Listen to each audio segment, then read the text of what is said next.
Europe 1, les carnets du monde. Avec Sophie Larmoyer, et le pape François a achevé hier une visite historique au Myanmar, l'autre nom de la Birmanie. Oui, tout le monde l'attendait au tournant sur la crise des Rohingyas. Finalement, il a choisi de ne pas évoquer directement le sujet, de ne pas prononcer le mot tabou, en tout cas pas en Birmanie, mais il l'a fait aujourd'hui au Bangladesh. Le pape a beaucoup parlé de violence, de paix, de pardon, mais ça ne concernait pas que les Rohingyas. On le sait beaucoup moins, mais d'autres minorités sont aujourd'hui en conflit avec l'armée birmane, comme les Kachin, une ethnie du Nord, essentiellement chrétienne. Les Kachin étaient venus par milliers à la grand-messe célébrée par le pape mercredi à Rangoon.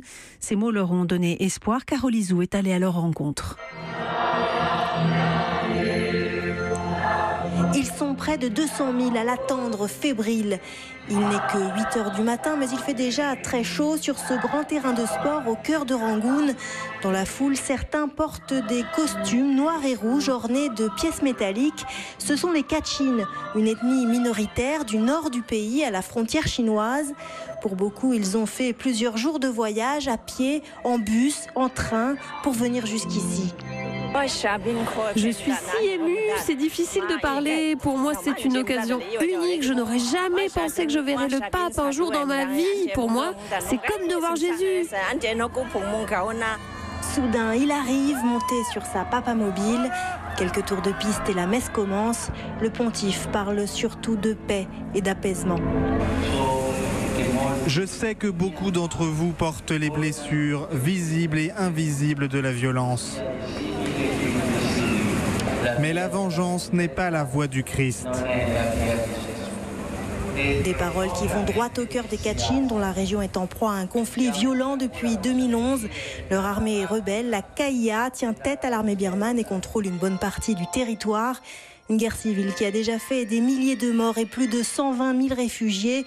Les bombardements sont constants, comme nous l'explique ce jeune professeur de religion résident de Myitkyina, la capitale de l'État Kachin.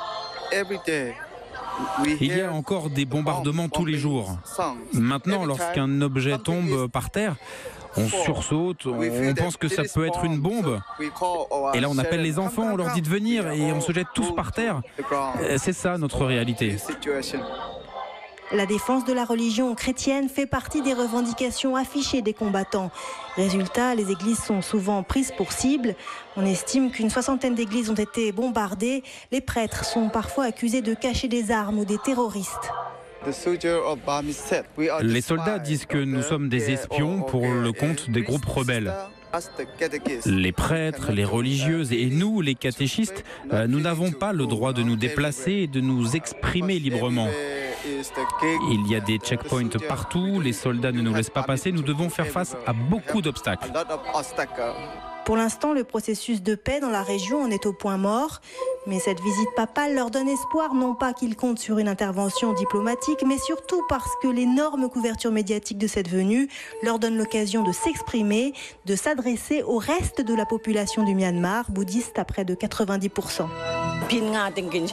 Les chrétiens, nous sommes souvent mal vus. On dit que nous ne sommes pas patriotes. Mais j'espère qu'avec tous les médias qui sont là, le reste de la société va changer d'opinion et accepter que nous sommes aussi des citoyens du même pays.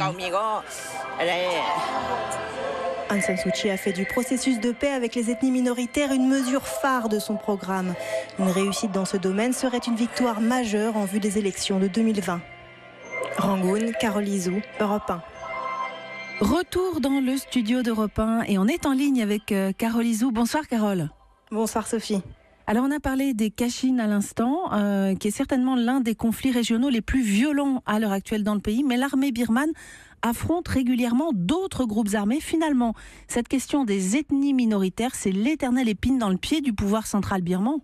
Oui, et ce qu'il est intéressant de noter, c'est qu'en fait, quand on parle d'ethnie minoritaire en Birmanie, on parle d'au moins 40% de la population. Ah oui. Le Myanmar, c'est une mosaïque de peuples, de langues, de cultures très différentes les unes des autres. L'histoire du pays, finalement, c'est l'histoire de la conquête des autres ethnies par les Bamars, les Birmans donc, qui ont donné leur nom au pays. Et quelque part, il y a toujours cette idée que les vrais Birmans, les vrais patriotes, ce sont les Bamars qui dominent du point de vue de la culture, de la langue, de l'économie, les autres autres. Et justement, c'est cette domination que les autres ethnies refusent. Aujourd'hui encore, quasiment chaque État a son armée rebelle, alors plus ou moins active, plus ou moins opérationnelle, bien sûr, selon les cas, mais une armée quand même. D'ailleurs, la principale victoire d'Aung San Suu Kyi, c'est que la quasi-totalité des armées rebelles ont signé un accord de cessez-le-feu avec son gouvernement, sauf deux principales, les Kachin donc, et les Arakanais, c'est-à-dire les indépendantistes de l'État où se déroulent actuellement les violences contre les Rohingyas. Les Kachin sont chrétiens, l'Arakan compte beaucoup de musulmans. Est-ce que la religion est au cœur de ces conflits en Birmanie ? Alors c'est un facteur, c'est sûr, qui accentue les différences culturelles, mais en réalité ce qui se joue dans ces conflits, c'est le contrôle des ressources naturelles. L'État Kachin est riche en or, en bois, il abrite les mines de jade les plus importantes du monde qui alimentent l'insatiable marché chinois. L'Arakan, lui, a du gaz, du pétrole. Évidemment, chacun veut sa part, les propriétaires locaux veulent garder le contrôle sur ces ressources. Le gouvernement, lui, considère que c'est sa propriété de droit. Entre les deux, eh bien, c'est un dialogue de sourds. Voilà, dialogue de sourds et parfois même des combats, des persécutions. Merci Carole Izou pour ce décryptage grâce auquel on comprend l'ampleur du problème des minorités en Birmanie. À bientôt Carole. À bientôt Sophie.